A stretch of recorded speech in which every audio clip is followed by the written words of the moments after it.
Welcome to Not Milk Never Milk. Subscribe if you're lactose intolerant.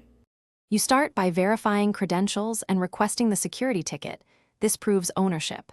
Make sure two-step verification is active and your recovery email is accessible. Once you request the ticket via account recovery, copy the ticket ID exactly. Case and dashes matter. Save the timestamp and any device notes because support uses them to validate you.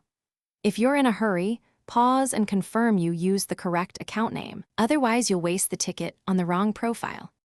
You now prepare the support submission. Fill the form fields precisely and paste the ticket ID in the designated box. This links the request to your case.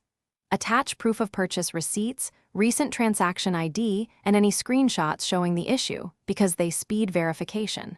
Once done, write a short timeline describing what happened and when, then state the exact resolution you want.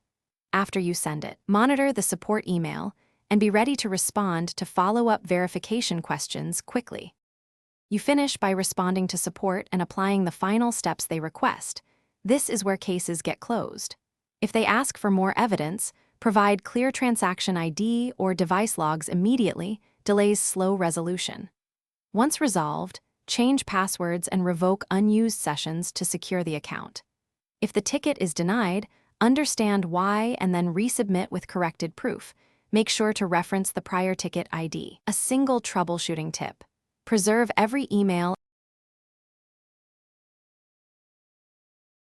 Thanks for watching. If this was helpful, leave a like and consider subscribing. See you next time.